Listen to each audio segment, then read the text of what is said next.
आप देख रहे हैं चौहान वीडियोस और आज की वीडियो काफ़ी इम्पोर्टेंट है। काफ़ी सारे स्टूडेंट ऐसे हैं जो कि जानना चाहते हैं कि साइनॉप्सिस किस तरीके से इग्नू के अंदर बनाया जाता है। उसके ऊपर एक डिटेल वीडियो उसके ऊपर भी बनाई जाए कि प्रोजेक्ट सबमिशन जो होता है उसमें साइनॉप्सिस पहले सबमिट करना होता है तो उसका क्या फॉर्मेट है। इग्नू की तरफ से उसके ऊपर क्या कोई गाइडलाइन, क्या कोई इंस्ट्रक्शन दिए गए हैं या फिर नहीं, तो उसके ऊपर भी जानकारी दी जाए। तो आज की जो हमारी वीडियो है वो इसी के ऊपर है। अगर आपको इग्नू के अंदर कोई भी प्रोजेक्ट बनाना होता है, तो उससे पहले उसका साइनॉप्सिस सबमिट करना होता है। तो साइनॉप्सिस किस तरीके से सबमिट करना है, क्या प्रोसीजर है या फिर क्या इंस्ट्रक्शन इग्नू की तरफ से दिए गए हैं, उनके बारे में आज की वीडियो हमारी है। आप इस वीडियो को पूरा ज़रूर देखें और ध्यान से देखें। अगर आपने अभी तक मेरे चैनल को सब्सक्राइब नहीं किया है, तो आप चैनल को सब्सक्राइब ज़रूर कीजिए। तो अब सीधा वीडियो की शुरुआत करते हैं। तो आप यहाँ पर देख सकते हैं कि guideline for synopsis submission MCA, एमसीएनयू और बीसीए यानी कि इनकी जो गाइडलाइंस हैं, उनके बारे में यहाँ पर जानकारी दे रखी है। उसके अलावा एमएईडीयू के भी साइनॉप्सिस सबमिशन के बारे में बात करेंगे। उसके ऊपर भी एक नोटिस है जो कि इग्नू की तरफ से जारी किया गया था।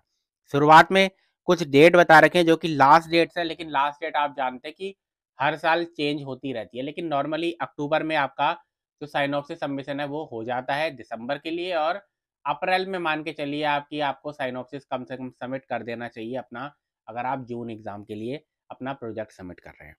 उसके बाद यहाँ पर दिया गया है, सबसे पहले आपको क्या करना है कि साइनॉप्सिस पीडीएफ फॉर्मेट में आजकल, क्योंकि हर चीज़ जो है वो ऑनलाइन सबमिट की जा रही है और आपका जो प्रोजेक्ट होता है वो भी ऑनलाइन सबमिट किया जाता है।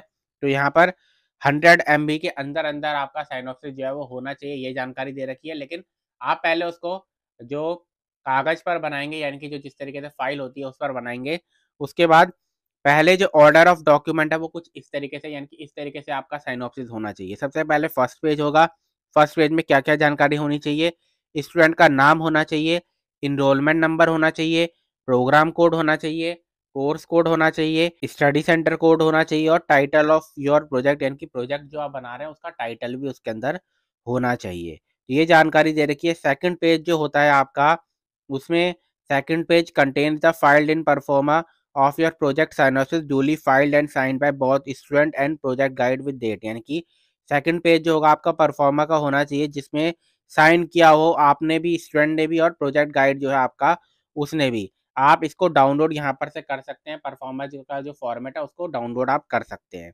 उसके बाद तीसरा पेज जो थर्ड पेज है, उसमें बायोडाटा होना चाहिए आपका, of your guide with his her signature, आपके उनके सिग्नेचर के साथ और डेट के साथ। You are advise to use approved counsellor of IGNOU as a guide, यानी कि इग्नू का जो अप्रूव्ड काउंसलर होगा उसी को ही आप गाइड के तौर पर यहाँ पर ले, जो कि अप्रूव्ड गाइड लिस्ट जो है वो दे रखी है कि मुंबई रीजनल सेंटर की होगी, लेकिन हर रीजनल सेंटर की अपनी अलग गाइड की लिस्ट जो है वो होती है। वरना रीजनल सेंटर या स्टडी सेंटर में जाकर आप इसके बारे में जानकारी ले सकते हैं। आपका स्टडी सेंटर ज़्यादा बेहतर तरीके से आपको बता पाएगा कि कौन आपका जो है गाइड बन रहा है, या फिर आपको पहले से इसके बारे में जानकारी होगी भी। उसके बाद if your guide is not from the list of approved academic counsellor, you can identified your own guide as per the eligibility criteria. ये सब जानकारी दे रखी है कि अगर कोई ऐसा गाइड है आपका जिसका नाम इस लिस्ट में नहीं भी है, तो उसको भी आप गाइड बना सकते हैं, एलिजिबिलिटी क्राइटेरिया जो है वो आपका फिल करता हो। उसके बाद fourth page onwards main body of synopsis, यानी कि साइनॉप्सिस में जो भी उसके बाद आपको डिटेल्स जो कि आपकी मेन कंटेंट है उसको आपको लिखना होगा। उसके बाद आपको अपने हर साइनॉप्सिस के पेज पर अपना इनरोलमेंट नंबर लिखना होगा। वो इसलिए क्योंकि ताकि कोई भी दूसरा आपका साइनॉप्सिस को कॉपी करके सबमिट ना कर पाए। उसके बाद आपको अगर हार्ड कॉपी में आपने बना दिया है तो उसको स्कैन कर लीजिए और उसके बाद फिर आप सबमिट कर सकते हैं। उसके बाद आपको अगर जब भी ज़रूरत पड़ेगी या कहा जाता है तो आपको हार्ड कॉपी भी दिखानी पड़ेगी। तो ये बात याद में रखनी है कि अगर आप ऑनलाइन सबमिट कर भी रहे हैं, तब भी अपने पास जो साइनॉप्सिस की हार्ड कॉपी है, फाइल है, उसको सँभाल के रखना है। अगर ज़रूरत पड़ी तो वो आपको दिखानी पड़ सकती है। उसके बाद आपको साइनॉप्सिस 2 बार सबमिट नहीं करना, 1 बार साइनॉप्सिस सबमिट कीजिए और उसका अप्रूवल आपको दे दिया जाएगा। उसके बाद यहाँ पर जो साइनॉप्सिस के लिए गूगल फॉर्म का लिंक दिया है उसको ज़्यादा इंटरेस्ट से देखने की ज़रूरत नहीं है, क्योंकि ये तो आप जानते हैं कि 2020 में नोटिस जारी किया गया था। इसमें मेन मकसद जो है वो आपको यहाँ पर फॉर्मेट और इंस्ट्रक्शन दिखाने का है। इसके अलावा MAEDU के ऊपर भी साइनॉप्सिस के इंस्ट्रक्शन दिए गए हैं, जो कि आप यहाँ पर देख सकते हैं। MAEDU PGDEMA के साइनॉप्सिस सबमिशन की गाइडलाइन यहाँ पर दी गई है। शुरुआत में इसमें भी आप जानते हैं कि आपके लिए लास्ट डेट बताई गई हैं, जो कि वेरी करती हैं आपकी। आपको रीजनल सेंटर या इग्नू की तरफ से जो लास्ट डेट है वो चेंज होती रहती है। उसके बाद इसमें भी जो फॉर्मेट है वो सेम ही रहेगा, साइनॉप्सिस का फॉर्मेट सेम ही रहता है। फर्स्ट पेज में आपको स्टूडेंट का नाम, enrolment number, programme code, course code, study centre code, title of your project. उसके बाद सेकंड पेज में परफॉर्मा होना चाहिए, जिसको जो कि स्टूडेंट और प्रोजेक्ट गाइड दोनों के जरिए साइन किया गया हो। आपको परफॉर्मा जो है वो आप यहाँ पर से डाउनलोड कर सकते हैं। उसके बाद अप्रूव्ड काउंसलर जो होगा उसको ले, आपको आपका जो स्टडी सेंटर है उसके बारे में, इसके बारे में बेहतर जानकारी दे पाएगा कि कौन सा आपको जो गाइड है उसको लेना है, या फिर पहले से ही आपको पता होगा कि आपका गाइड कौन होने वाला है।